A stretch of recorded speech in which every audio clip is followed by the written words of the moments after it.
Hi everyone, स्वागत है आपका अपने यूट्यूब चैनल क्रेजी पॉलिटेक्निक पे। हम उम्मीद करते हैं कि आप लोग स्वस्थ होंगे और अच्छे से पढ़ाई कर रहे होंगे और साथ ही साथ दशहरा का भी मेला घूम रहे होंगे। तो हम उम्मीद करते हैं कि आप लोग स्वस्थ होंगे।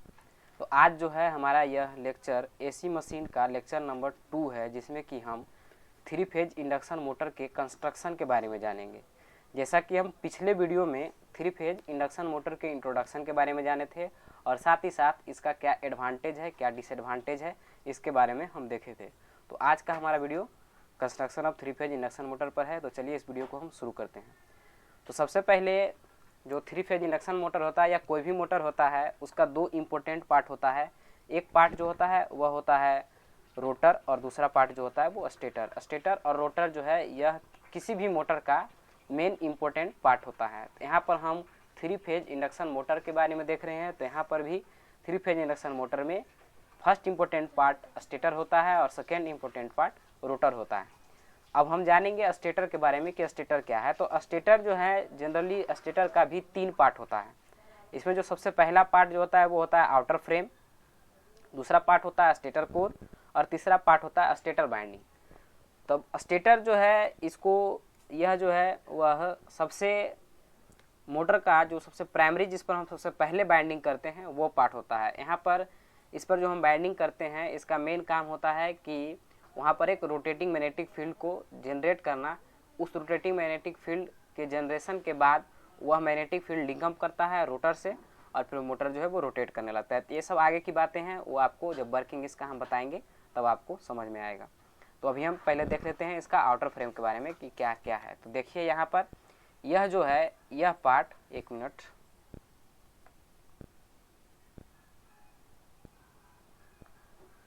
यह पार्ट जो है यहाँ पर यह जो पार्ट है यह जो है इसको हम आउटर फ्रेम कहते हैं। इसको हम आउटर फ्रेम कहते हैं। और यहाँ पर ये जो है इसको हम टर्मिनल बॉक्स कहते हैं। इसको हम टर्मिनल बॉक्स कहते हैं। तो अब हम इस जो स्टेटर में जो हम करंट देते हैं वह इसी की मदद से, टर्मिनल बॉक्स की मदद से ही देते हैं। इसके बाद यहाँ पर ये जो आपको दिख रहा है राउंड, इसको हम, यह जो है ये अंदर का जो ये पार्ट है इसको हम स्टेटर कोर कहते हैं। इसको हम क्या कहते हैं? स्टेटर कोर कहते हैं। और इस स्टेटर कोर पर यह जो दिख रहा है बाइंडिंग वायर की तरह, इसको हम स्टेटर बाइंडिंग कहते हैं। अब तो यह हो गया स्टेटर के आउटर पार्ट। उसके बाद जो हमारा होता है वह रोटर। रोटर जो है यह जो है इसको हम रोटर कहते हैं। यह जो हमारा है वह रोटर है। यहाँ पर आपको स्क्यू दिख रहा है, तिरछा तिरछा। इसमें क्या है कि यहाँ पर ये जो है वह स्क्वायरल केज रोटर है। तो इसमें जो है वह कॉपर का बार लगा हुआ होता है। उसके वैसे ये आगे का टर्म है, इसको हम आगे डील करेंगे। तो सबसे पहले हम जानेंगे आउटर फ्रेम के बारे में। तो यह देखिए यह जो है वो स्टेटर कोर है। कोर इस तरह का बना हुआ होता है और ये जो खांचा बना हुआ है इसमें हम बाइंडिंग को प्लेस करते हैं। सबसे पहले हम जानेंगे स्टेटर फ्रेम के बारे में। तो स्टेटर फ्रेम के बारे में कुछ इंपॉर्टेंट पॉइंट है जो हम मेंशन किए हैं, वो आपको हम बताते हैं। तो सबसे पहला पॉइंट जो हमारा है कि stator frame is the outer body of the motor. जो आपको दिखता है बस वही पॉइंट वाइज पॉइंट उसको करके आपको लिखना होता है। आपको खुद भी दिख रहा है कि स्टेटर जो है वो किसी भी मोटर का आउटर फ्रेम होता है। नेक्स्ट है इसमें कि it act as protective cover to the entire machine. पूरे मशीन के लिए यह प्रोटेक्टिव कवर का भी काम करता है स्टेटर फ्रेम। तीसरा है it gives mechanical support to the stator core. यह स्टेटर कोर पर मैकेनिकल सपोर्ट देता है स्टेटर कोर को। स्टेटर कोर क्या था? तो स्टेटर कोर जिस पर कि हम बाइंडिंग को प्लेस करते हैं, तो सबसे पहले उसका आउटर फ्रेम होता है। आउटर फ्रेम के बाद किसी भी मोटर का स्टेटर में सबसे पहले उसका आउटर फ्रेम होता है, उसके बाद उसमें स्टेटर कोर लगाते हैं अंदर की ओर और उसके बाद उस पर हम बाइंडिंग को प्लेस करते हैं। तो वही कह रहा है कि यह जो है स्टेटर कोर को मैकेनिकल सपोर्ट देता है। जैसे कि आपको हम दिखा देते हैं एक बार कि यह देखिए यहाँ पर जो है आप देख सकते हैं अच्छे से कि यहाँ पर यह जो है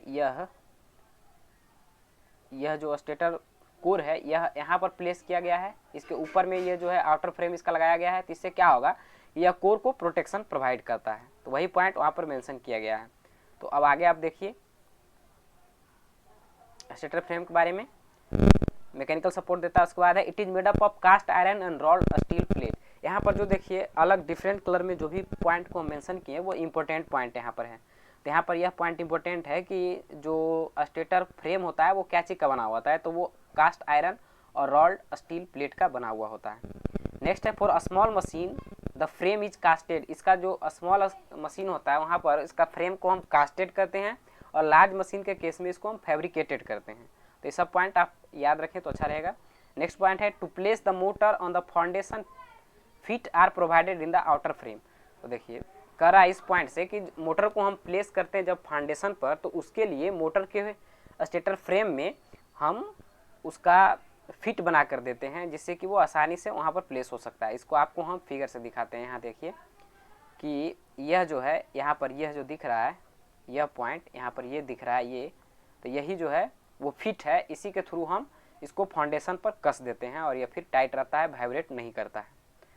तो हम उम्मीद करते हैं कि स्टेटर फ्रेम के सारे पॉइंट आपको क्लियर हो गए होंगे। तो अब हम चलते हैं नेक्स्ट हमारा है स्टेटर कोर। स्टेटर कोर के बारे में, तो स्टेटर कोर इस पर जो है हम स्टेटर बाइंडिंग को प्लेस करते हैं और इसी के थ्रू हम जब हम करंट पास करते हैं तो रोटेटिंग मैग्नेटिक फील्ड या फिर मैग्नेटिक फील्ड जनरेट होता है जो कि लिंकअप करता है रोटर से।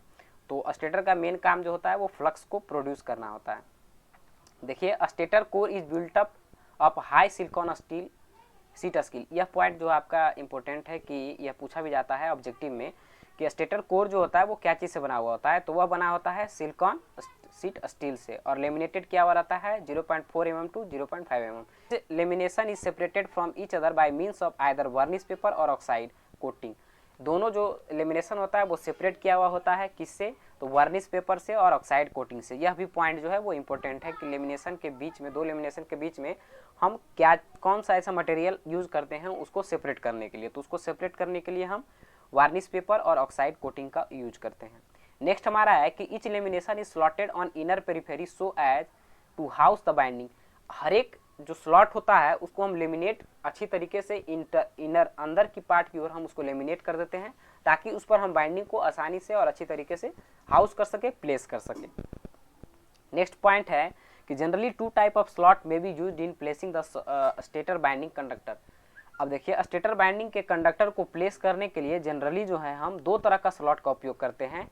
स्टेटर कोर के स्टेटर कोर में हम दो तरह का स्लॉट का उपयोग करते हैं। एक होता है ओपन स्लॉट और दूसरा होता है सेमी ओपन या क्लोज स्लॉट। तो अब हम इसके बारे में देखते हैं ओपन स्लॉट क्या है और सेमी ओपन स्लॉट या क्लोज स्लॉट क्या है। तो सबसे पहले हम देखते हैं it is easy to insert the binding coil. Open slot, अगर ओपन कोई भी चीज़ ओपन है तो उस पर बाइंडिंग को प्लेस करने में आसानी होता है। नेक्स्ट पॉइंट है it is easy to detect fault location. अगर ओपन है तो वहाँ पर फॉल्ट हमको आसानी से दिख जाता है। नेक्स्ट पॉइंट है non uniform flux distribution in air gap. Air gap जो होता है रोटर और स्टेटर के बीच का जो गैपिंग होता है, उन दोनों के बीच का गैपिंग को हम एयर गैप कहते हैं।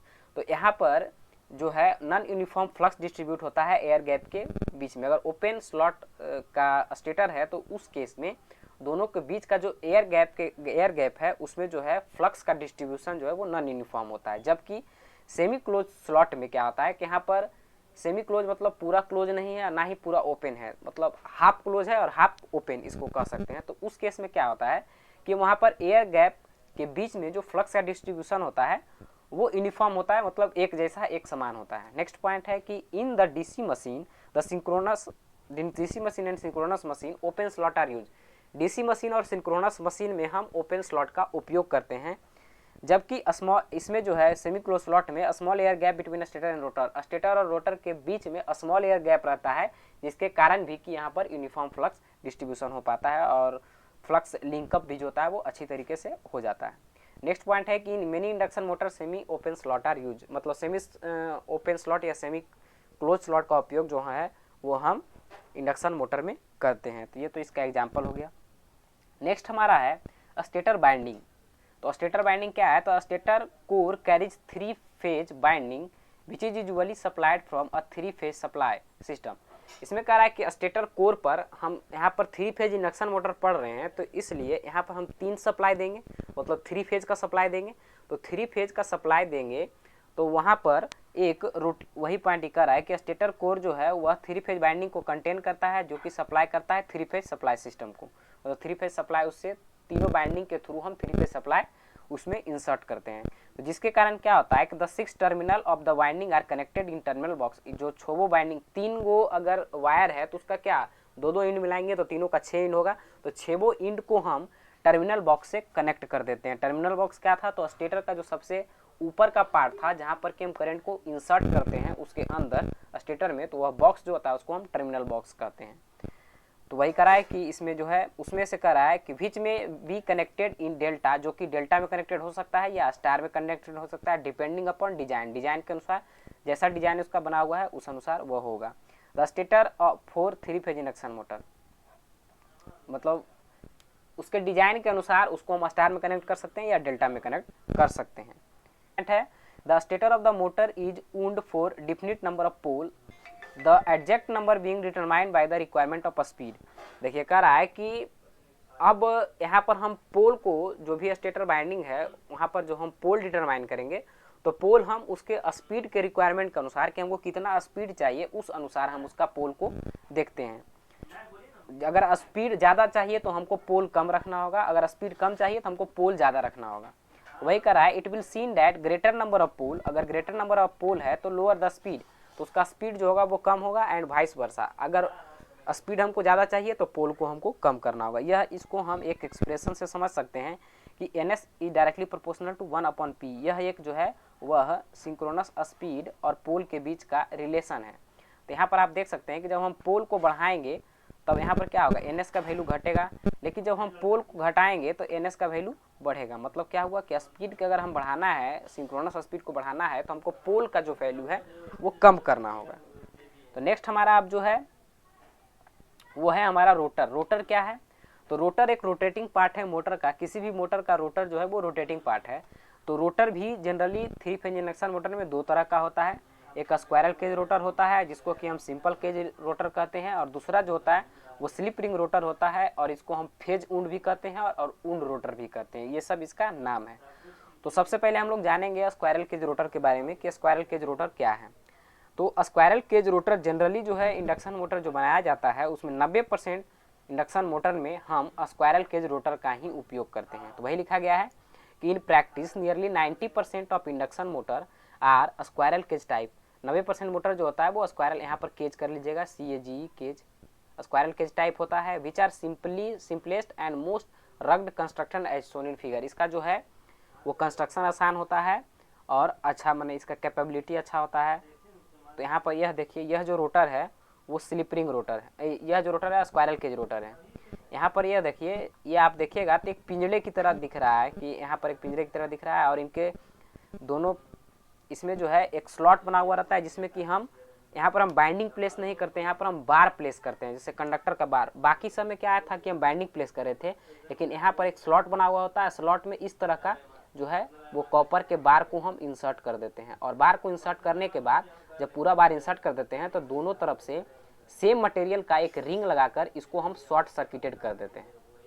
तो वही इसका फिगर है। और नेक्स्ट फिगर इसका और देख लीजिए, यह फिगर है, यहाँ पर यह देखिए दोनों रिंग के बीच में हम यह बार को जो है वो स्लॉट कर देते हैं। यहाँ पर बार को आप देख सकते हैं कि हम तिरछा लगाए हैं, तो इसको तिरछा लगाने का भी कुछ रीज़न होता है जो कि हम आगे आपको पॉइंट बाय पॉइंट बताएंगे।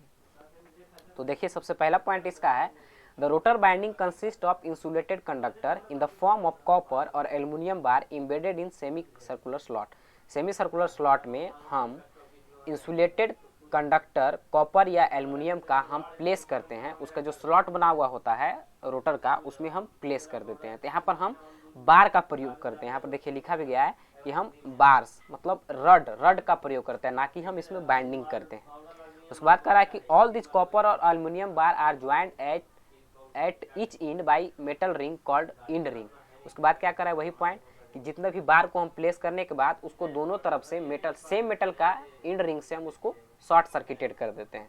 नेक्स्ट पॉइंट है the solid bar are short circuited at both end by end ring of the same material. Same material के इंड रिंग से हम उसको शॉर्ट सर्किटेड कर देते हैं। नेक्स्ट पॉइंट है कि there is no possibility to add any electrical resistance in series with the rotor circuit for starting purpose because the rotor bar are permanently short circuited.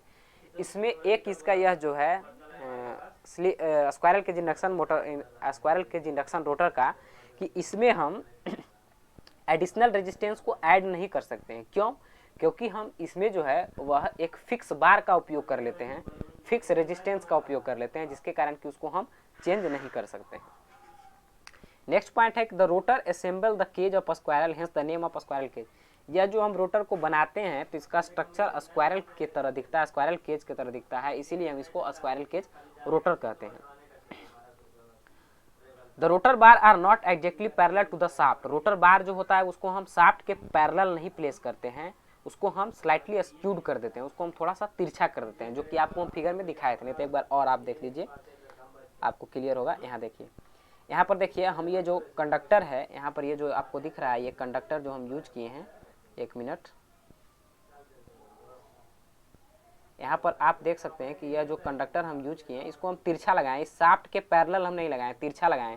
तो इसका तिरछा लगाने का काम यही होता है, इसका कुछ उद्देश्य होता है, उसको हम मेंशन किए हैं, तो आप उसको देख लीजिए।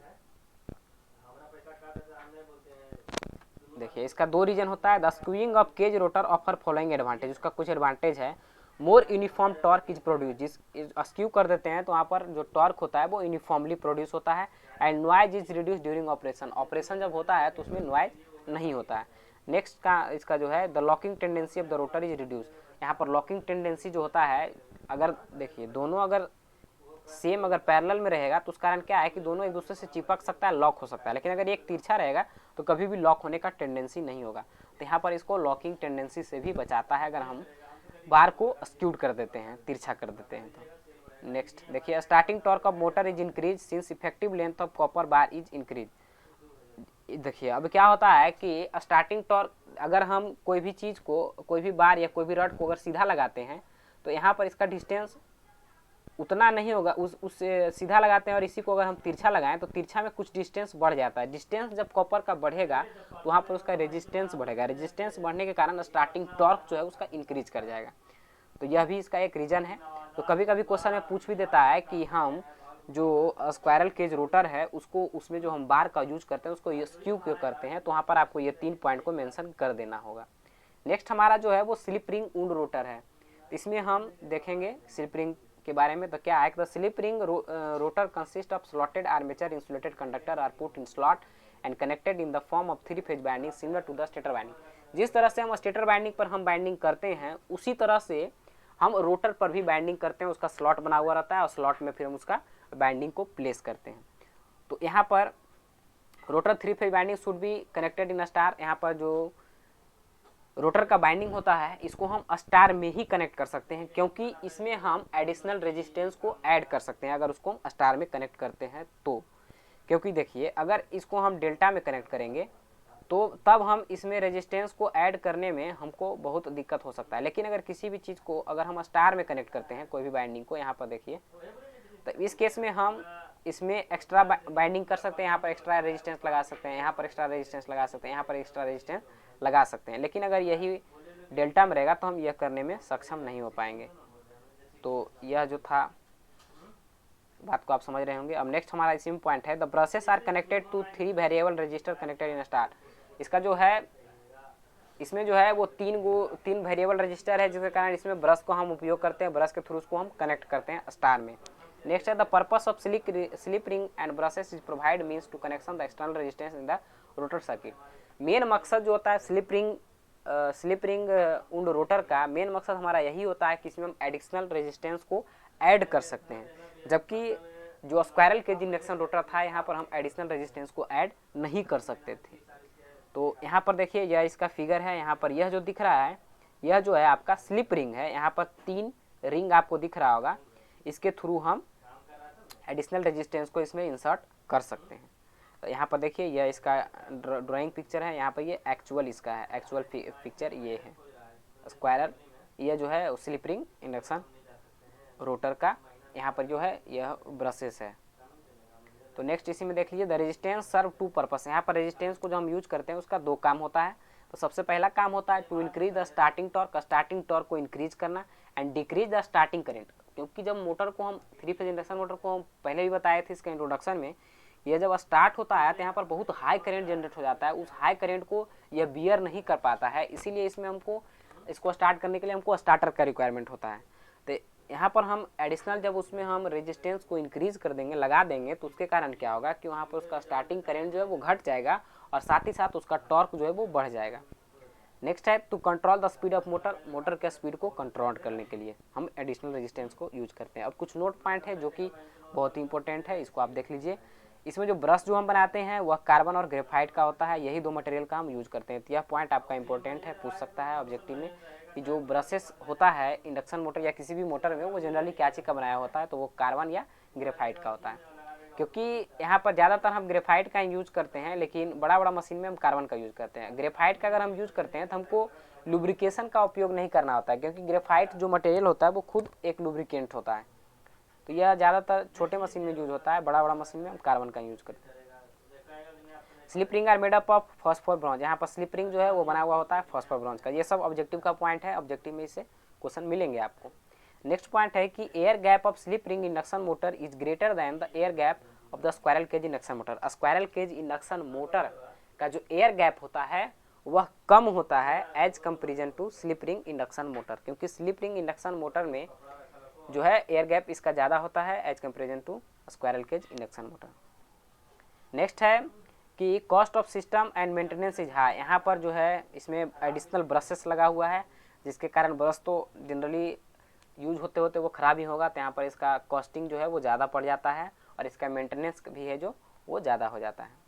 तो हम उम्मीद करते हैं कि आपको लेक्चर अच्छा लगा होगा। अगर मेरा लेक्चर अच्छा लगता है तो लेक्चर को लाइक करें, हमारे चैनल को सब्सक्राइब करें, और अगर हमसे आप टेलीग्राम पर जुड़ना चाहते हैं तो इस वीडियो के डिस्क्रिप्शन में इस चैनल का लिंक मिल जाएगा, मेरे टेलीग्राम चैनल का, वहाँ पर आप उसको ज्वाइन कर सकते हैं। यहाँ पर वीडियो से रिलेटेड, पीडीएफ से रिलेटेड सारी जानकारी आपको मिलते रहेगी।